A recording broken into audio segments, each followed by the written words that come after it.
मां भारती के जितने बेटे बेटियां यहां पर हैं, जितने स्कूलों के अध्यापक, इको क्लब्स के जितने स्टूडेंट्स, पर्यावरण मित्र, अलग अलग आरडब्ल्यूए के पदाधिकारीगण, जितने लोग यहां पर मां भारती के इस धरा को हरित करने के लिए इकट्ठा हुए हैं, मैं एक बार आपसे निवेदन करूंगा, हम दोनों हाथ की मुट्ठियां बांधेंगे और दोनों हाथ ऊपर करके एक बार पूरी ताकत से बोलेंगे जिससे आपके घर तक आवाज पहुंच जाए।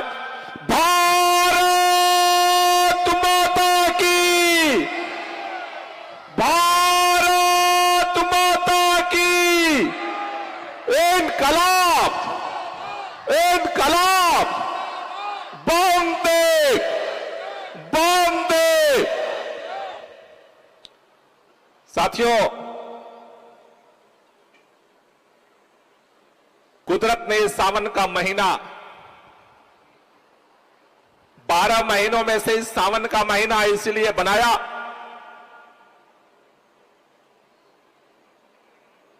कि इस समय इस धरा के अंदर पेड़ पौधे लगा करके इसे हरा किया जा सके। हमें इस बात की खुशी है, दिल्ली के मुख्यमंत्री माननीय अरविंद केजरीवाल जी के निर्देश पर वन महोत्सव तो हम हर साल करते थे, पौधे दिल्ली के अंदर हर साल लगते थे, लेकिन इस साल दिल्ली के माननीय मुख्यमंत्री अरविंद केजरीवाल जी के निर्देश पर वन विभाग के प्रयास से इस वृक्षारोपण कार्यक्रम को एक जन आंदोलन बनाने का अभियान चल रहा है। हमें इस बात की खुशी है कि तमाम गर्मी, तमाम बारिश के बावजूद कुदरत भी इस अभियान को आगे बढ़ाने में सहयोग कर रही है। आज के इस कार्यक्रम के लिए इसके बगल में दूसरा स्थल तय था, वहां पर टेंट कल लग गया और बारिश ने पूरा उसको जलमग्न कर दिया। कई लोग चिंतित हो गए कि प्रोग्राम कैसे होगा, इतनी बारिश हो गई, चारों तरफ पानी पानी भरा हुआ है। लेकिन मैं बधाई देना चाहता हूं वन विभाग के सभी अधिकारियों को, उन्होंने कहा प्रोग्राम होगा, रातों रात वो टेंट वहीं पड़ा हुआ है, रातों रात ये टेंट लग करके तैयार हुआ और चारों तरफ से जिस तरह से लोग यहां पहुंचे, आपको भी बधाई देना चाहता हूं और कुदरत को भी सलाम करना चाहता हूं कि बारिश वाला टेंट नहीं है तो उसने आज बारिश बंद कर दिया। साथियों, हम सब लोगों को जिंदगी जीने की दौड़ में शामिल होने के लिए होड़ लगी हुई है, लेकिन हमने देखा कोरोना के दौरान बड़े से बड़े पैसे वाले, गरीब से गरीब, अमीर से अमीर, पहलवानों से लेकर के घर में दिन रात सोने वाले सभी बेचैन हो गए। कुदरत की जब मार पड़ी तो सारा दौलत न काम आई, न विज्ञान काम आया, न पड़ोसी काम आया, न रिश्तेदार काम आया, कोई काम नहीं आया। मंदिर में ताले लग गए, मस्जिद में ताले लग गए, गुरुद्वारे में ताले लग गए, पूरे देश में लॉकडाउन हो गया।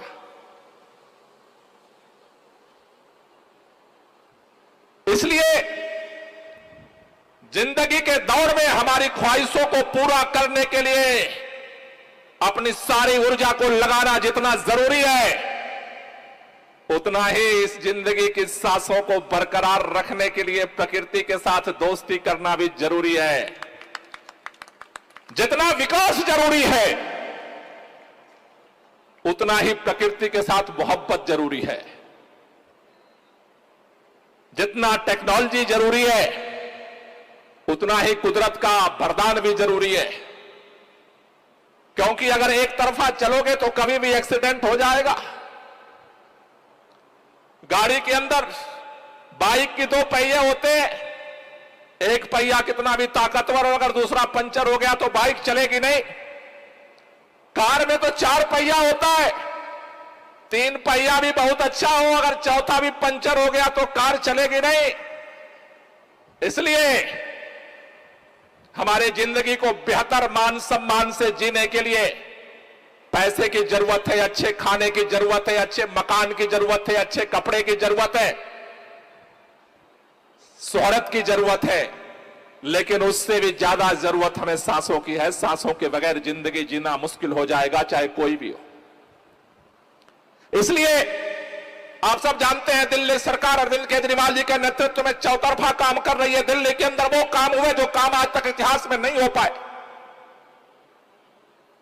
पूरे देश के अंदर लोगों ने मान लिया था कि सरकारी स्कूल कभी ठीक नहीं हो सकते। एक रिक्शा चलाने वाला भी पैसा जो कमाता था जोड़ करके रात में गठरी बांध करके चुरा करके रखता था कि जिस दिन पैसा हमारे पास हो जाएगा अपने बेटे का प्राइवेट स्कूल में नाम लिखा दूंगा।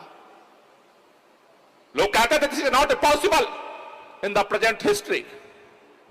वर्तमान इतिहास में यह संभव नहीं है कि सरकारी स्कूल बेहतर हो सकते हैं। मैं आप सबको बधाई देना चाहता हूं, यहां हमारे सरकारी स्कूलों के भी तमाम बच्चे और टीचर हैं, उनको बधाई देना चाहता हूं। जब पूरे भारत ने जिसको असंभव मान लिया था, उस असंभव को संभव किया, उसका नाम अरविंद केजरीवाल है, दिल्ली की सरकार है। बहुत सारे क्षेत्रों में काम किया, लेकिन जैसा हमने कहा, पढ़ाई जरूरी है, नौकरी जरूरी है, हमारे अरमान ख्वाहिशें पूरा हो वो भी जरूरी है, लेकिन पैदा होने के बाद और मरने के पहले एक ही निशानी होती है। पैदा होने के बाद बच्चे की सांस आ रही है कि नहीं आ रही है, इसी से चेक किया जाता है कि बच्चा स्वस्थ है। और मरने के बाद सबसे पहले यही चेक करते हैं, सांस आ रही है या बंद हो गई। इसका अभी दुनिया के अंदर कोई विकल्प नहीं पैदा हुआ। झुग्गियों में सोने वाला हमारा साथी भी सांस के बगैर जिंदा नहीं रह सकता, और टाटा बिरला अंबानी के घर में पैदा हुआ बच्चा भी बिना सांस के नहीं रह सकता। सांस जरूरी है, और उन सांसों की सुरक्षा के लिए दिल्ली के मुख्यमंत्री अरविंद केजरीवाल जी के नेतृत्व में पूरे देश में कहा जाता था कि दिल्ली दुनिया के सबसे टॉप 10 प्रदूषित शहर में है। हमें इस बात की खुशी है कि आज अरविंद केजरीवाल के प्रयास से टॉप 10 से दिल्ली बाहर हो गई है। आज टॉप 10 में दिल्ली का नाम नहीं आता है। केवल टॉप 10 से बाहर नहीं हुई, आपके छोटे छोटे प्रयासों से दिल्ली के अंदर, आपको याद होगा, दिल्ली की सरकार ने अरविंद केजरीवाल जी के नेतृत्व में पॉल्यूशन को कम करने के लिए ऑड इवन फार्मूला लागू किया था। ऑड इवन फार्मूला का मतलब था एक दिन ऑड नंबर की गाड़ियां सड़क पे आएंगी और एक दिन इवन नंबर की, यानी आधी गाड़ी सड़क पे रहेगी और आधी गाड़ी घर में रहेगी। उस ऑड इवन के बारे में कहा जाता था, उस समय मैं ट्रांसपोर्ट मिनिस्टर हुआ करता था। जब मैंने ऑड इवन लागू करने के लिए अभियान शुरू किया तो लोग पूछते थे पूरे दुनिया में ऑड इवन फेल हो गया, दिल्ली में कैसे सफल होगा। एलजी साहब अलग, पुलिस कमिश्नर अलग, दिल्ली सरकार अलग, कैसे सफल होगा। मैं सलाम करना चाहता हूं दिल्ली के लोगों को। दिल्ली के लोगों ने ठान लिया कि जो कहीं नहीं सफल हुआ उसे दिल्ली में करना है, और ऑड इवन को सफलतापूर्वक दिल्ली अकेला शहर है पूरे दुनिया में जिसने लागू कर दिया। इमरजेंसी सिचुएशन में ऑड इवन लागू होता है, लेकिन उस ऑड इवन लागू करने का फायदा क्या हुआ। पूरे दिल्ली के बच्चे बच्चे के दिमाग में यह बात बैठ गई कि पोल्यूशन कुछ होता है, और पोल्यूशन को कम करने के लिए हमें जिंदगी, बच्चों के दिमाग में सबसे ज्यादा ऑड इवन की सफलता की गारंटी दिल्ली के बच्चों ने किया, छोटे छोटे बेटे बेटियों ने किया। अगर पापा भूल गए कि आज किस नंबर की कौन सी गाड़ी चलेगी और कौन नहीं चलेगी, बच्चों को याद होता था, वो चाबी चुरा देते थे। पापा जाके ढूंढ रहे हैं गाड़ी का चाबी कहां है, चाबी कहां है, बोलते पापा आज ये गाड़ी नहीं जाएगी। बच्चों बच्चों के अंदर जागृति पैदा हुई, और उस दिन से धीरे धीरे धीरे धीरे उल्टा मीटर शुरू हुआ। हमें इस बात की खुशी है आपको बताते हुए, पूरे देश के अंदर अलग अलग शहरों में प्रदूषण बढ़ रहा है। दिल्ली विकास की रफ्तार को आगे बढ़ा रहा है, दिल्ली के अंदर तमाम विकास के डेवलपमेंट के काम हो रहे हैं, लेकिन उसके बावजूद भी जब पूरे देश में प्रदूषण का स्तर शहरों में बढ़ रहा है, दिल्ली अकेला शहर है जहां आपके प्रयास से 30% से ज्यादा पिछले 8 साल में पोल्यूशन कम हो चुका। इतनी जिंदगी हमें मिल चुकी है। लेकिन मुख्यमंत्री जी का कहना है हमें यही रुकना नहीं है, यहीं पे ठहरना नहीं है, ये मंजिल को हमें और आगे बढ़ाना है। 30% को 50% पर ले जाना है। 50% पर ले जाने का हमारे पास 2 ब्रह्मास्त्र है। दिल्ली के अंदर जो पोल्यूशन होता है उसमें सबसे ज्यादा पोल्यूशन गाड़ियों के धुएं से होता है। पहला ब्रह्मास्त्र हमारे पास है कि दिल्ली के अंदर दिल्ली सरकार की तरफ से आपको सब्सिडी दी जा रही है। जो भी कोई आप या आपके आस पड़ोस में कोई नई गाड़ी ले जाता है, उसको समझाओ कि इलेक्ट्रिक गाड़ी लेकर के आओ, तुम दौड़ते भी रहोगे, पेट्रोल का पैसा भी बचेगा और हमारी जिंदगी भी बचेगी। इसलिए पहला ब्रह्मास्त्र हमारे पास है ई व्हीकल पॉलिसी। इलेक्ट्रिक वाहन को खरीदो, ज्यादा से ज्यादा संख्या में। सरकार भी सहयोग दे रही है, इससे हम इस पोल्यूशन को कम करेंगे। और दूसरा ब्रह्मास्त्र है जो कुदरत ने दिया है। आजकल मैं देखता हूं कई लोग जिनके पास पैसे हैं वो एयर प्यूरिफायर लगाते हैं अपने घरों में, अपने कमरों में लगाते हैं। आजकल प्रचार भी चलता है एयर प्यूरिफायर लगाओ, कमरे की हवा साफ रहेगी। ये वृक्षों के रूप में, पेड़ पौधों के रूप में कुदरत ने हमें नेचुरल एयर प्यूरिफायर दिया है। दिल्ली के अंदर हमें इस बात की भी खुशी है, पूरे देश ने एक मानक तय किया, किसी भी राज्य का जितना क्षेत्रफल होगा, जितनी जमीन होगी, उस जमीन का 20% हरा होना चाहिए। दिल्ली वालों आपको मुबारक। आज दिल्ली वालों ने मिल करके, सरकार और समाज ने मिल करके, RWA ने मिल करके, इको क्लब ने मिल करके, पर्यावरण मित्रों ने मिल करके दिल्ली के अंदर जो अभियान चलाया है, देश का मानक 20% है। दिल्ली 20% को पार कर चुकी है। 23% आज दिल्ली का ग्रीन बेल्ट हो चुका है।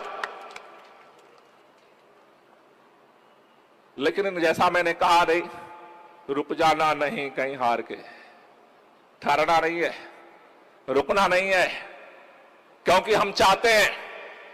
मैं दुनिया के अंदर अलग अलग देशों का इतिहास पढ़ा। यूरोप सबसे प्रदूषित शहर हुआ करता था आज से 40 साल पहले। यूरोप के अंदर जो सबसे पोल्यूटेड सिटी थी उनमें से सबसे नंबर 1 पर था स्वीडन। स्वीडन के लोगों ने, डॉक्टरों ने कहना शुरू किया कि अगर जिंदा रहना है तो शहर छोड़कर चले जाओ। लेकिन मैं आपको बताना चाहता हूं, स्वीडन के लोगों ने मिलकर के जन आंदोलन बनाया, पर्यावरण के संरक्षण के अभियान को चलाया और आज पूरे यूरोप के अंदर सबसे बेहतरीन सिटी का नाम स्वीडन है। अगर आप सर्वे करोगे तो जो सबसे पोल्यूटेड शहर था स्वीडन, आज यूरोप का सबसे पर्यावरण संरक्षण में नंबर 1 है स्वीडन। इसलिए दिल्ली वालों से मैं कहना चाहता हूं, आपको सौभाग्य से अरविंद केजरीवाल का नेतृत्व मिला है। पूरा विभाग, सभी लोग मिल करके जिस तरह से आज एक चौथा वन महोत्सव हो रहा है, हमने निर्णय लिया है कि सभी लोकसभा क्षेत्रों के अंदर एक एक करके वन महोत्सव के माध्यम से इस जागरूकता को जन जन पहुंचाएंगे। इसके लिए इको क्लब काम कर रहे हैं। अभी पर्यावरण मित्रों की टीम बन रही है, बटालियन बन रही है। इसके लिए हर विधानसभा के अंदर बन रही है, हर वार्ड के अंदर बन रही है। आज जो लोकसभा के क्षेत्र के सभी विधानसभा के लोग यहां पर आए, इसके बाद हर विधानसभा के अंदर माननीय विधायकों के नेतृत्व में पौधा वितरण का कार्यक्रम किया जाएगा और इसे नीचे तक, वार्डों तक पहुंचाया जाएगा, जिससे कि हम दिल्ली को हरा भरा करने में भी अपना योगदान दे सकें। वो आपने हॉस्पिटल में आप जाते हो तो कोई इमरजेंसी हो जाती है, तो हॉस्पिटल अगर किसी को ब्लड चढ़ाना हो तो हॉस्पिटल ब्लड चढ़ा देता है। लेकिन क्या कहता है हॉस्पिटल? कहता है आपके पेशेंट को जितना यूनिट ब्लड चढ़ाऊंगा उतना यूनिट आपको ब्लड डोनेट करना, यही तो नियम है। तो जितनी आप सांसें ले रहे हो उसी मात्रा में ऑक्सीजन आपको पैदा करना, तभी हमारा बैलेंस हो सकता है। इसलिए हमें इस बात की खुशी है कि जिस तरह से इस वन महोत्सव में हमने 9 जुलाई को नई दिल्ली लोकसभा से वन महोत्सव शुरू किया था 23 जुलाई को द्वारका में वेस्ट दिल्ली लोकसभा का वन महोत्सव हुआ। 30 जुलाई को असोला भाटी में साउथ लोकसभा का वन महोत्सव हुआ। 6 अगस्त को आज हम सब लोग चांदनी चौक लोकसभा में इकट्ठा हुए। अगला 13 अगस्त को उत्सव ग्राउंड परपड़गंज में ईस्ट लोकसभा का वन महोत्सव होने जा रहा है। उसके बाद 20 अगस्त को पूटकला में नॉर्थ वेस्ट लोकसभा का वन महोत्सव होगा और 27 अगस्त को नॉर्थ ईस्ट लोकसभा का बाबरपुर में यह वन महोत्सव होगा। वन महोत्सव जो लोकसभा वाइज हो रहा है, इसके साथ साथ अगले चरण में हर विधानसभा के अंदर आप जब जाओगे, लोगों को बताओगे, पौधे लेकर जाओगे, लोग कहेंगे हमें भी पौधे चाहिए, फिर कहां से मिलेंगे? फिर वो विधायक जी के यहां से मिलेंगे।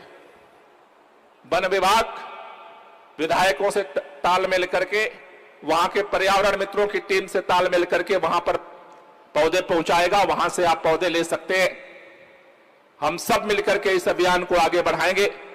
एक ही बात कहना चाहता हूं आखिर में, दिल्ली के मुख्यमंत्री अरविंद केजरीवाल जी ने पिछला जब विधानसभा चुनाव हो रहा था तो दिल्ली के लोगों को 10 गारंटी दी कि 5 साल के अंदर इन 10 गारंटी को मैं पूरा करूंगा। ये हमारी गारंटी है।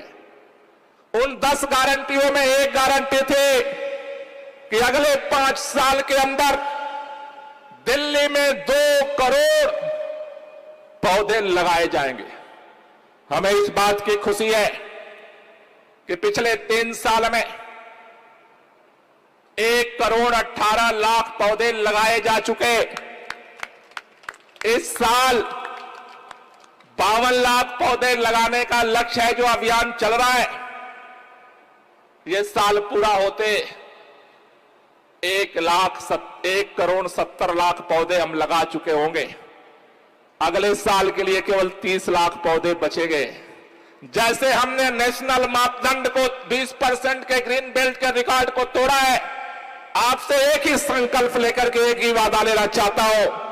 अगला साल पूरा होते होते दिल्ली के अंदर अरविंद केजरीवाल जी की जो गारंटी है 2 करोड़ पौधे पूरा लगाने का, उससे हम ज्यादा पौधे लगाएंगे और दिल्ली वालों के साथ मिल करके और भव्य तरीके से वन महोत्सव मनाएंगे। हमारे बीच में साथियों, आपसे हमारे स्थानीय विधायक माननीय अखिलेश पति त्रिपाठी जी का मैं धन्यवाद करना चाहता हूं कि उनके सहयोग से, उनके समर्थन से इस कार्यक्रम को सफल बनाने में हमें काफी सुविधा मिली। हमारे बीच में ऋतुराज झा जी जो बहुत ही सक्रिय हमारे ब्रांड एम्बेसडर विधायक हैं, जो हर चीज में सक्रिय रहते हैं, वो हमारे बीच में किराड़ी से यहां पहुंचे हैं। इनके लिए जोरदार तालियों से इनका धन्यवाद करना है हमें। साथ ही साथ हमारे बीच में राजेश गुप्ता जी है, जो इस लोकसभा क्षेत्र के अंदर लगातार संगठन का काम हो या सरकार का काम हो, इन्होंने मुझे बताया कि अपने विधानसभा के अंदर लगातार ग्रीन बेल्ट बढ़ाने के लिए ये काम कर रहे हैं और इनका इसमें जो रुचि है उसके लिए धन्यवाद होना चाहिए। हमारे बीच में जितेंद्र सिंह तोमर जो पूर्व मंत्री हमारे बीच में है और उनका जिस तरह से हर तरह का सहयोग हमें मिलता रहता है, उसके लिए उनका भी धन्यवाद है। हमारे बीच में जो एमसीडी में नया इतिहास आप सबने मिलकर के रचा है, नई जिम्मेदारी दी है, हमारे मटिया महल से साथी आले मोहम्मद इकबाल साहब जो डिप्टी मेयर हैं हमारे बीच में हैं, उनका भी धन्यवाद। और अभी अभी हमारे बीच में ओबीसी के चेयरमैन साहब भी पहुंचे हैं, जो पहुंच गए उनका भी धन्यवाद, और जो किसी वजह से रुक गए, नहीं पहुंच पाए, उनका भी धन्यवाद। तो एक बार सबके लिए जोरदार तालियां बजा दो इस पूरे मुहिम को आगे बढ़ाने के लिए। और आखिर में मैं तालियां सबके चाहता हूं एक बार हाथ ऊपर करके। डिपार्टमेंट के जो वन विभाग के अधिकारी कर्मचारी सारे काम कर रहे हैं, दोनों हाथ के खुले तालियों से उनका धन्यवाद कि विपरीत परिस्थितियों में इस वन महोत्सव को एक आंदोलन बनाने के लिए काम कर रहे हैं। मैं आखिर में चाहता हूं कि हम सब लोग यहां पर जो पौधे लेकर के यहां पर जाएंगे, उसका एक संकल्प हम लेंगे। पहले मैं बोलूं और आप सब लोगों को पीछे से उस संकल्प को दोहराना है। मैं, जोर से आवाज लगनी चाहिए, मैं शपथ लेता हूं कि दिल्ली के पर्यावरण को बेहतर बनाने के लिए वन एवं वन्य जीव विभाग, राष्ट्रीय राजधानी क्षेत्र दिल्ली सरकार द्वारा मुफ्त पौधा वितरण में प्राप्त पौधों को लगाकर उसकी निष्ठापूर्वक देखभाल करूंगा। मैं अन्य लोगों को मुफ्त पौधा वितरण में पौधा लेने के लिए तथा उनके पौधारोपण एवं देखभाल के लिए प्रेरित करूंगा। मैं वन एवं वन्य प्राणियों को नुकसान नहीं पहुंचाऊंगा एवं अन्य लोगों को भी नुकसान पहुंचाने से रोकने के लिए सर्वोत्तम प्रयास करूंगा। आप सब लोग यहां पर आए। यहां पर चूंकि विश्वविद्यालय में बहुत सारे ऐसे छात्र जो ग्रेजुएशन पोस्ट ग्रेजुएशन कर रहे हैं अलग अलग सब्जेक्ट में, वो भी इस मुहिम से जुड़ सकते हैं। उनके लिए डिपार्टमेंट ने इंटर्नशिप प्रोग्राम लॉन्च किया है। तो जो भी स्टूडेंट्स इस इंटर्नशिप करना चाहते हैं वो इस इंटर्नशिप में ज्वाइन कर करके सरकार के साथ मिलकर के काम कर सकते हैं, अनुभव प्राप्त कर सकते हैं। आप सब लोगों का तहे दिल से बहुत बहुत शुक्रिया, बहुत बहुत धन्यवाद।